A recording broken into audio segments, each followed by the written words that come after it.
Good day, Warrior fans. Welcome back to day 13 of Bluestar. The scene that my sister Rachel's going to be drawing today is of Bluestar contently leaving to join StarClan, after resolving and receiving forgiveness from her kids for giving them away. I'll read the scene to you now. It's on pages 4 through 7 of Bluestar's prophecy. Bluestar churned the water, but her exhausted legs felt like sodden leaves, flailing uselessly. Suddenly, Teeth grabbed her scruff. Was Elkhart going to drag her to safety? Bluefur blinked the water from her eyes long enough to glimpse orange fur. Fireheart. The ThunderClan deputy had gotten a hold of her. "Keep your head up," he growled through clenched jaw. Bluestar tried to help him, but her pelt was heavy, and her paws were too tired to fight the weight of the water. Fireheart's teeth tore at her scruff as the water dragged her down.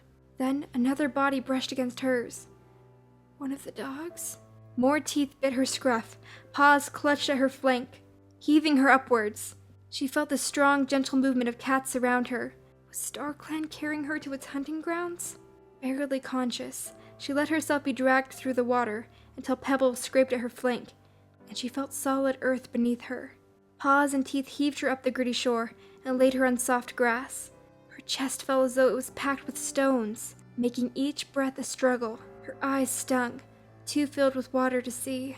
Bluestar? She recognized the mew of Mistyfoot. What about Stonefur? Is he here too? We're both here. A strong paw pressed against her flank. Elkhart had been right. Their kits had been there waiting for her. Bluestar fought to keep her eyes open. She could just make out the shape of Stonefur. His wide shoulders were silhouetted against the green canopy of trees. So much like his father. Mistyfoot stood beside him, her sodden pelt clinging to her frame. Bluestar felt breath on her cheek. "Is she okay?"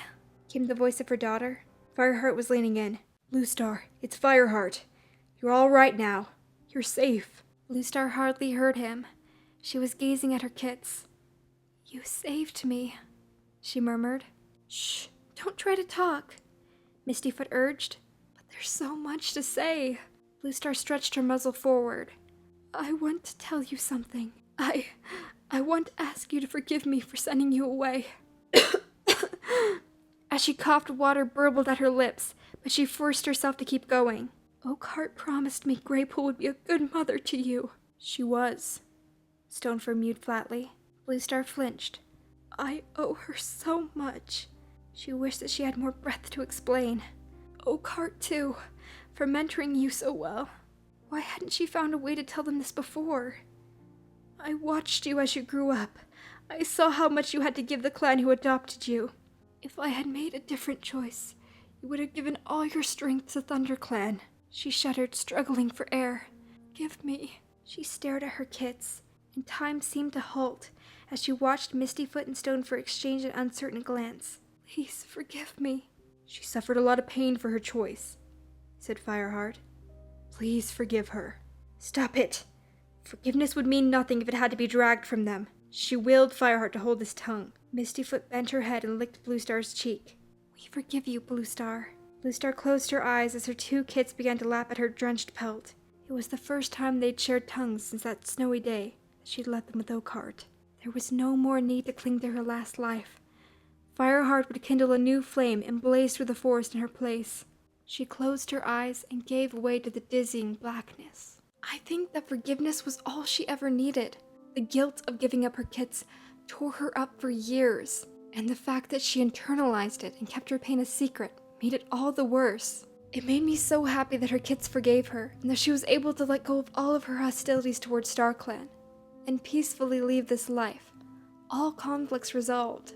I'd love to hear in the comment section down below what your reaction was to reading this scene from the book. Did it make you cry? Let me know down below.